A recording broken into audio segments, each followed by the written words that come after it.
Good morning, Peter Goertz. I'm a psychiatrist. Let's talk about how to avoid suicidal thinking. And it's definitely not something that is easy, especially in certain situations, like if someone's in severe physical pain. So yesterday in the hospital, I saw a lady not that old, in her 50s, on a ventilator, and she was obviously in distress emotionally. And I asked her, do you feel like you don't want to live anymore? And she nodded her head. She couldn't talk. And then I asked her, do you want to kill yourself? She said no, or she shook her head. So that is one example of someone with some major challenges. And again, we're talking about interactions between thoughts and emotions. So thoughts are key, and emotions, but first thing, when you wake up in the morning, first thing, you haven't started thinking yet, so it's unlikely that you're going to feel suicidal. So that tells us something. If you just wake up in the morning and you're not suicidal, why aren't you suicidal? Probably, at least in part, because you haven't started thinking yet.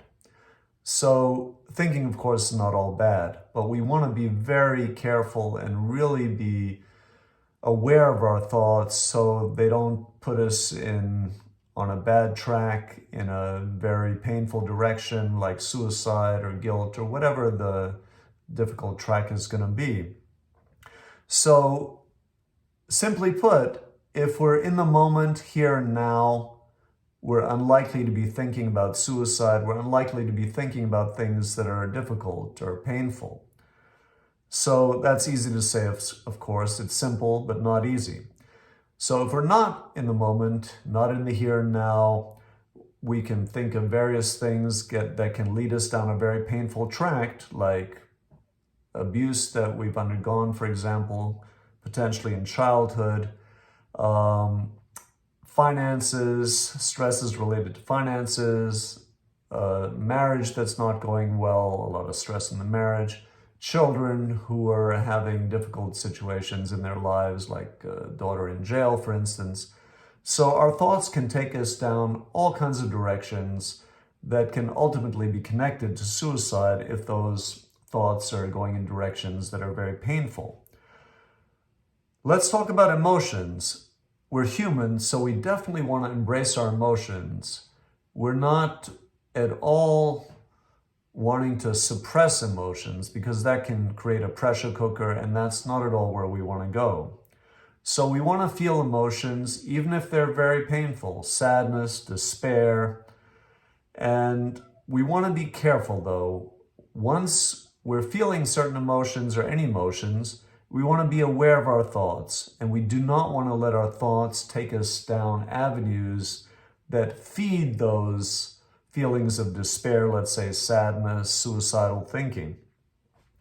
So, or those feelings of wanting to commit suicide. So we want to really monitor our thoughts so they do not feed those emotions that are connected with suicidal thinking.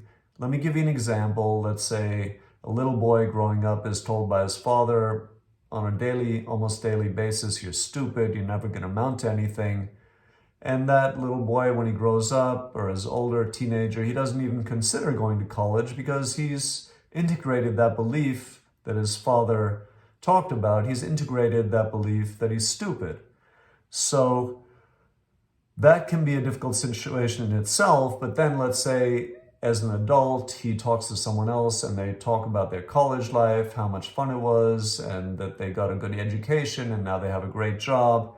And that can be a trigger for that young man now to think about his childhood and think, oh my God, I missed out on so much. I'm in a menial job. I'm not making much money. It's all my father's fault. And that can feed those emotions of sadness and despair, add some anger against the father. So we want to really monitor our thoughts so they don't constantly feed emotions that are very painful. So that is also simple, but not necessarily easy. So you want to feel your emotions, but do your best to not be in the habit of letting thoughts keep going and feed those emotions. Like in that example I just mentioned, the young man doesn't want to let the thoughts keep going in the direction of, oh, my father is at fault, and that creates an enormous anger against his father and feeds the sadness and despair. So we want to, as much as possible, feel responsible for our own lives, not in the sense that we are at fault. We do not want to beat ourselves up for whatever happened in our lives, but we want to feel responsible and feel like we chose everything in our lives, like our past, our parents, our physique, whatever it is. We want to feel like we chose everything in order to avoid feeling like a victim. And again, we do not want to see that responsibility or that choice or feeling like we've made a choice to have our current or our history of our life. We don't want to see that as something that leads to us being at fault. So it's not about fault at all. We're not at fault. We just do not want to, it's not going to serve us to feel like victims. So we do not want to feel like, oh, it's my parents' fault or whoever's fault. We want to, as much as possible, feel like we chose our entire life from birth to where we are now. And that does not mean we have to continue in a direction that's painful. We can definitely transform our lives. Now, one aspect that can be very challenging is physical pain, physical illness. But even there, if someone monitors their thinking, our thinking can affect the way we perceive pain, the degree of our pain. And for instance, Norman Cousins wrote a book, Anatomy of an Illness. And in that book, he described that laughing helped him enormously with his pain. So pain can be modified, and I'm not making light of that, but the way we think can affect the degree of pain we feel. And even if we're in physical pain, have severe physical illnesses, we want to do our best to keep track of our thoughts and not let them feed emotions that are leading in the direction of painful emotions like suicidal feelings. Thank you very much.